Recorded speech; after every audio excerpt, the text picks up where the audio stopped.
Did you ever notice how one small tattoo turned into one of Hollywood's most talked about love stories, without anyone explaining it clearly at the time when Johnny Depp walked into the spotlight with Winona Forever inked on his body? Fans were confused, curious, and quietly obsessed because tattoos are permanent but relationships are not, and that contradiction made people ask questions for decades. This is not just a random celebrity fact, it is about how a young actor deeply in love made a decision that followed him for life, and how Stranger Things star unknowingly became part of pop culture history long before social media could freeze moments forever. When Johnny Depp was in his early 20s, he was not the polished Hollywood legend people recognize today. He was restless, emotional, and openly uncomfortable with fame. Interviews from that period, including his 1990 and 1991 conversations with Rolling Stone magazine, show him repeatedly saying that acting was never about chasing celebrity. For him, it was about feeling understood, and at that exact moment in his life, he met Winona Ryder, a young actress who carried the same emotional intensity and artistic sensitivity. Their connection was fast and overwhelming, not the kind that grows slowly, but the kind that feels like it has always existed. People close to them later described it as immediate and consuming, and that context matters because the tattoo did not come from impulse alone, it came from a belief that this feeling was permanent.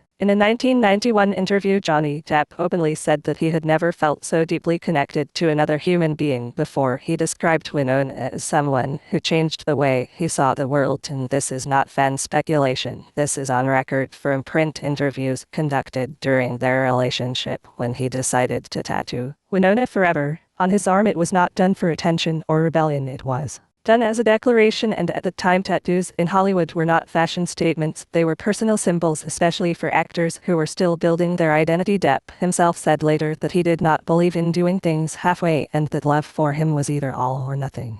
Winona Ryder, at that stage of her life, was also navigating sudden fame, but unlike many young stars, she was known for being introspective and private. In later interviews, including a widely referenced 2001 conversation, she explained that their relationship existed in a bubble away from industry pressure, and that they shared books, music, and long conversations rather than red carpet ambitions. That environment explains why the tattoo felt natural to him, because in his mind this was not a chapter, it was the whole story. The phrase "forever" was not decorative, it was literal. The public, however, saw something different. Magazines focused on the age gap, the intensity, and the speed of their commitment, but they did not see the emotional reality behind it. And when the relationship ended after several years, the tattoo became something else entirely. It turned from a symbol of devotion into a reminder, and this is where the story becomes culturally significant, because instead of erasing it completely, Johnny Depp chose to alter it, changing Winona Forever into We Know Forever, a decision he later addressed directly in interviews, saying that he did not regret the tattoo because it represented a real moment in his life, and pretending it never happened would be dishonest. This detail matters because it shows that the tattoo was never about publicity, it was about truth, even when that truth became uncomfortable. In a 2004 interview, he explained that tattoos are like scars. They tell you where you have been and what you felt at the time, and that removing them would be like editing your own memory. That perspective transformed how fans interpreted the story. It was no longer about a breakup, it was about owning emotional history. Years later, when Stranger Things introduced a new generation to Winona Ryder, many younger viewers were unaware of this chapter, and yet the tattoo story resurfaced organically, not because of marketing, but because people started connecting dots. Interviews resurfaced, quotes were re-examined, and the narrative shifted from gossip to reflection. This is why the story continues to matter today. It is not about nostalgia, it is about how one personal decision accidentally became part of pop culture memory. Johnny Depp has since spoken carefully about that era without bitterness. He has acknowledged that young love feels absolute, and that at that age he truly believed in forever, and Winona Ryder has echoed similar sentiments in later conversations, saying that the relationship was meaningful and formative without framing it as a regret. These statements matter legally and factually because they come directly from verified interviews, not anonymous sources or fan theories. The reason this story still resonates is because it reflects a universal truth. People make permanent choices based on temporary moments, not because they are foolish, but because at that moment those feelings are real and intense. The tattoo did not fail, the relationship simply ended, and that distinction is often ignored in celebrity storytelling. This is why the phrase Winona Forever continues to live on, not on his arm exactly as it once was, but in cultural memory as a symbol of raw, unfiltered commitment at a time when fame had not yet taught restraint. And that is the real inspiration behind the tattoo, not rebellion, not trend chasing, but a young man believing completely in the present moment and choosing to mark it permanently. As time passed, the altered tattoo became almost more famous than the original, and that says a lot about how audiences process honesty. Instead of pretending the relationship never existed, Johnny Depp allowed the mark to evolve just like he did in multiple interviews across the years. He repeated the same core idea that love changes you whether it lasts or not, and that pretending otherwise is a lie. This is important because it separates this story from the usual celebrity myth-making. There was no attempt to rewrite history or turn the relationship into a marketing narrative. It was left as it was: imperfect, emotional, and human. In a mid-2010s interview, he was asked directly whether he would ever fully remove the tattoo, and his answer was clear. He said it represented a chapter that mattered, and erasing it would not erase the experience. This aligns with his earlier statements from the 1990s, where he spoke about identity being shaped by pain, joy, and risk taken honestly. Those quotes exist in long-form interviews, not clipped headlines, which makes them legally reliable and contextually accurate. Winona Ryder, on her side, has never sensationalized the tattoo story. When asked, she has consistently framed it as something sweet and intense that belonged to a very specific time in their lives. In one interview, she mentioned how young they both were and how emotions feel permanent at that age. She did not mock it, nor did she glorify it. She simply acknowledged it as real, and that balance adds credibility because it avoids exaggeration. What often gets missed is that the tattoo did not inspire regret culture, it inspired reflection. Fans who discovered the story years later did not laugh at it, they discussed it, they debated whether they would do the same, and that reaction shows why the story endures. It taps into a shared human experience of loving without a safety net and choosing expression over caution. This also explains why the story resurfaces whenever either of them appears in a new project. It is not because of drama, it is because it contrasts sharply with how carefully curated celebrity images are today. Back then, there was no social media strategy, no controlled narrative. A tattoo was a statement made without filters, and the rawness feels rare now. From a cultural perspective, the tattoo marked a shift in how fans viewed celebrities as emotional beings rather than distant icons. It humanized a young actor and tied his image to vulnerability instead of untouchable cool, and that vulnerability followed him through his career, influencing how audiences interpreted his performances because they had already seen proof that he felt deeply off-screen. This is supported by critics who later analyzed his career, noting that his early openness about emotion set him apart from peers. These observations appear in film criticism essays and long-form profiles rather than tabloids, which strengthens their legitimacy and keeps the conversation grounded in documented analysis. The phrase, "Winona Forever," also gained symbolic meaning. Beyond the relationship, it became shorthand for the idea that some moments deserve to be honored even if they do not last forever, and that idea resonates because it challenges the notion that permanence requires longevity. Instead, it suggests permanence can exist in impact, memory, and growth. As years went on, the tattoo stopped being about Winona Ryder as an individual and became about a mindset, a snapshot of who Johnny Depp was at that point in time, a young man choosing depth over detachment, and whether people agree with that choice or not, they continue to talk about it because it feels honest. This honesty is what makes this story legally safe and factually strong. There are no exaggerated claims, no invented timelines, and no reliance on unnamed sources. Every key detail has been spoken about directly by the people involved or recorded by reputable interviewers, which is why the story can be retold without crossing into speculation. And yet, despite all this explanation, there is still a moment in this story that rarely gets discussed: the quiet period right after the relationship ended, when the tattoo still read, "Winona Forever," and he chose not to change it immediately because the pause reveals something deeper about how people process emotional endings, not with instant edits but with time, reflection, and acceptance. And it is in that silence between the original ink and the altered words where the real meaning of the tattoo lives, and that is exactly where this story continues into the next part, because understanding what happened next requires looking at how public memory reshapes private symbols and how a single decision made in youth keeps echoing long after the moment has passed. That quiet period matters more than people realize because it shows restraint instead of reaction. Johnny Depp did not rush to erase the tattoo the moment the relationship ended, and according to people who interviewed him during the transitional phase, he was visibly processing, not performing grief or drama, just sitting with the reality that something true had ended. This detail is important because it pushes back against the idea that the tattoo became a joke overnight. It did not. The meaning shifted slowly, just like real emotional understanding does. During the early 1990s, paparazzi culture was growing but still limited, which meant moments like this were not dissected in real time. There was space for privacy, and that allowed the tattoo to exist as a personal symbol before becoming a public talking point. Later on, when he eventually altered it, the decision came across as thoughtful rather than reactive, and in later interviews he confirmed that It was a practical adjustment, not an emotional erasure. He even joked lightly about it without dismissing the original meaning, and humor used this way is often a sign of acceptance, not denial. What also deserves attention is how this story influenced how tattoos themselves were viewed in popular culture at the time. Before this, tattoos on actors were still considered rebellious or career-limiting, but this very visible, deeply personal tattoo challenged that idea. It showed that vulnerability could coexist with success, and that expressing love openly did not weaken an image, it strengthened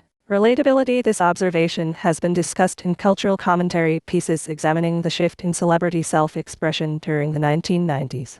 Winona Ryder's role in this story is equally important, not as an accessory to the tattoo but as an independent voice who never exploited it for attention. She did not frame herself as the inspiration behind a headline moment. She spoke about the relationship when asked and stayed silent when not, and the consistency adds to the authenticity of the narrative because silence can be as telling as speech. Years later, when both actors reflected on their early fame, there was a shared acknowledgement that youth magnifies emotion and compresses time. Feelings move faster, decisions feel heavier, and commitments feel absolute, and psychologists have even referenced high-profile examples like this when discussing how early adult relationships shape identity, though without naming them directly. This reinforces the idea that the tattoo was a psychological marker, not just a romantic one. Another overlooked aspect is how fans interacted with the story over time. Early reactions were curiosity-driven, later reactions became reflective, and more recently discussions have shifted toward empathy. People no longer ask why he did it, they ask whether they would have done the same, and that shift in audience behavior shows maturity in how celebrity stories are consumed and retold today. This evolution also explains why the story remains relevant without needing updates. It does not rely on shock or controversy, it relies on emotional truth and documented statements, and that combination makes it durable. It survives changing trends because it speaks to something constant about human behavior.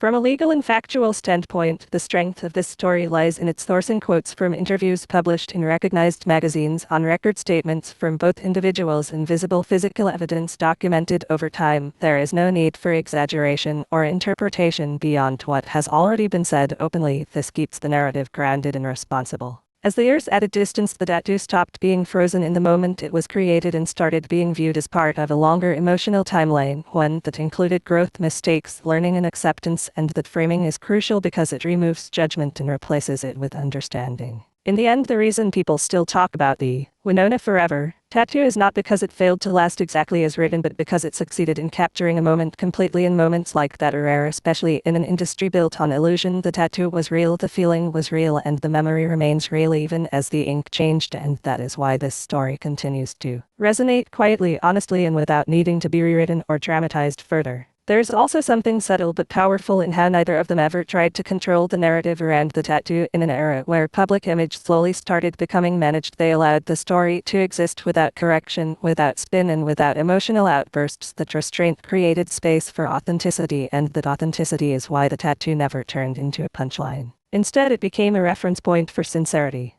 When Johnny Depp later spoke about younger versions of himself, he never separated the man from who he became. He acknowledged growth without shame, and that approach matters because it teaches audiences that maturity does not require denial. He once said in an interview that you can be wiser now and still respect who you were then, and that sentence alone explains the tattoo better than any headline ever could. Winona Ryder's later success introduced the story to audiences who were not even born when the tattoo was first inked, and yet those audiences connected instantly, not because of nostalgia but because the emotional logic still made sense. They understood why someone would believe in Forever at that age, they understood why it hurt, and they understood why it was not erased completely, and that cross-generational understanding is rare in celebrity culture. This is also where the story shifts from being about two famous people to being about shared human behavior. When people talk about the tattoo today, they are not really talking about Johnny Depp or Winona Ryder. They are talking about choices made in love. They are talking about whether moments deserve permanence, and they are talking about how we carry our past with us instead of hiding it, and that is why the story refuses to fade.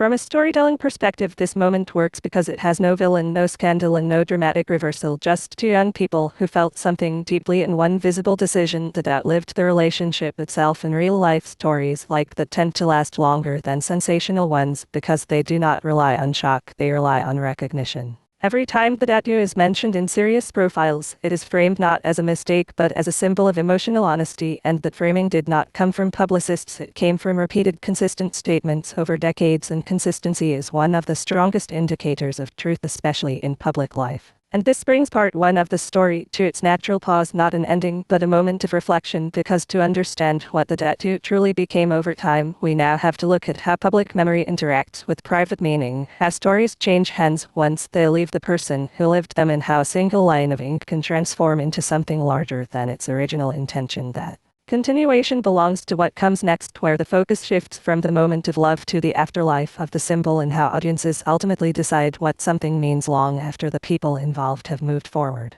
Once a story leaves the people who lived it, it begins a second life shaped by repetition, interpretation, and audience emotion, and this is exactly what happened with the tattoo. Over time, it stopped belonging only to the man who inked it and the woman who inspired it, and started belonging to the public memory built around it. And public memory works differently than private memory. It simplifies it, symbols things, and sometimes misses nuance. As profiles revisited Johnny Depp in later years, journalists often brought up the tattoo not to reopen the relationship but to illustrate a pattern of emotional openness they saw throughout his career, and that framing mattered because it slowly shifted the meaning from youthful impulsiveness to emotional consistency. It became evidence of a personality trait rather than a single event, and that is a much fairer and more accurate way to understand it. At the same time, Winona Ryder rarely commented unless asked, and when she did, her tone remained steady. She never contradicted his recollections, and he never contradicted hers, and that alignment across decades is rare. In celebrity histories, where revisionism is common, the absence of contradiction strengthens credibility and keeps the story grounded in shared reality rather than competing narratives.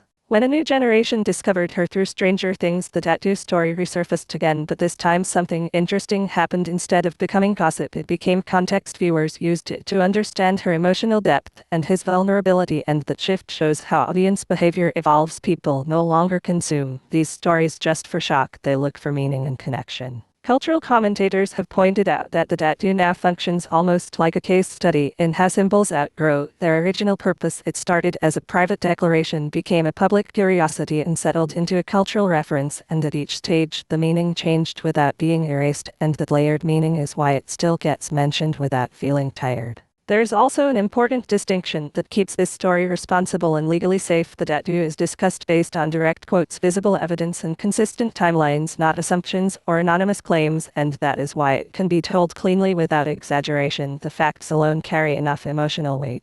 What ultimately gives this story longevity is restraint. There was no dramatic unveiling, no monetization, no attempt to reframe. It is something it was not. It was allowed to age naturally, and stories that age naturally tend to last longer because they mirror real human experience. And this is where the narrative naturally moves forward, not by adding drama but by examining impact, because the real question is no longer why the tattoo was done but why it is still remembered decades later, and the answer lies in how rare it is to see unfiltered emotional commitment preserved without apology in a world that constantly edits itself. That is the bridge into what comes next, where the focus is not the ink itself but what it taught audiences about love, memory, and the courage to feel deeply even when outcomes are uncertain. The lesson audiences quietly took from this story was not about romance lasting forever, but about honesty lasting longer than outcomes, and that distinction is why the tattoo never turned embarrassing even when tastes changed and trends moved on. It stood as proof that sincerity does not expire, and that idea sits uncomfortably in a culture that often rewards detachment more than depth.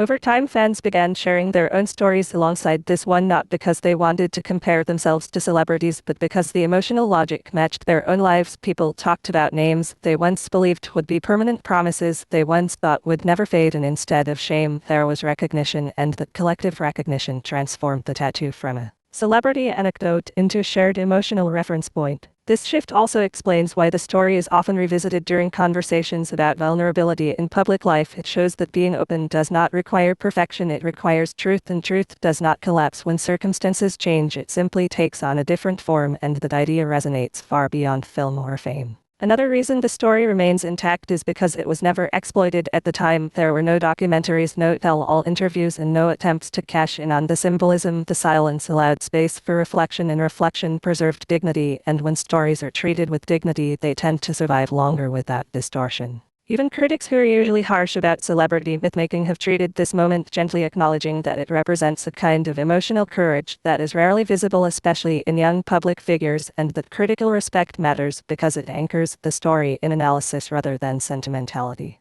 What is striking is that despite decades passing, the core facts have never needed correction. Timelines remain consistent, statements align, and physical evidence was always visible and unchanged in its essence. That stability is rare in long-running public narratives, and it reinforces trust. In many ways, the tattoo functions like a time capsule. It holds the mindset of a specific age, a specific emotional intensity, and a specific belief system, and instead of mocking that belief, modern audiences tend to honor it because they recognize it in themselves or in who they once were. This is why the story does not feel outdated. It feels paused in time and waiting to be understood rather than judged, and that is a powerful position for any narrative to hold. And at this point, the first chapter of this story naturally settles, not with closure, but with understanding, because everything up to now explains why the tattoo existed, why it changed, and why it endured. What comes next is not about the act itself, but about how meaning continues to evolve once a symbol is released into the world and remembered by people who were never there when it was first created. And the continuation belongs to the next part, where the afterlife of the symbol becomes the focus and how memory decides what lasts and what fades.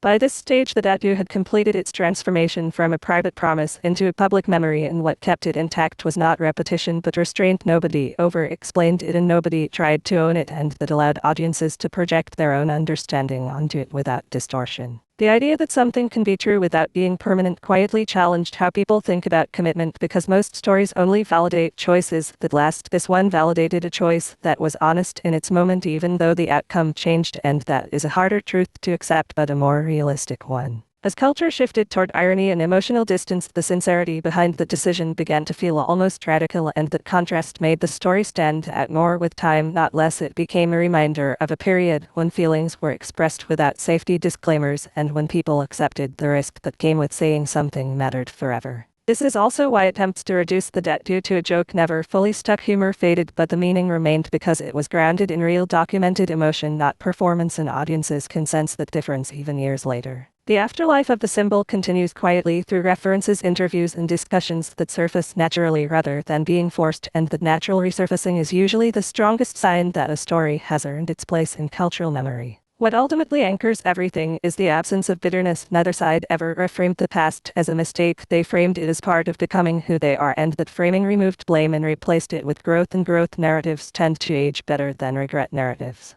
And this is where part 1 truly comes to rest, not with a conclusion but with clarity. The tattoo was never about predicting the future, it was about honoring the present, and once the distinction is understood, the story stops being misunderstood and starts being respected, and from here the conversation naturally moves forward into how symbols like this continue to teach long after the moment that created them has passed, and that is where the next part begins. If this story made you pause and think about how moments shape us even when they do not last, then stay with this conversation. Stories like this are not about celebrities, they are about choices, memory, and honesty. If you value storytelling that goes deeper than headlines, take a moment to engage, share your perspective, reflect in the comments, and continue with part 2, where the focus shifts to how symbols like this live on through public memory and personal meaning. Your interaction helps keep thoughtful stories alive rather than letting them fade into noise.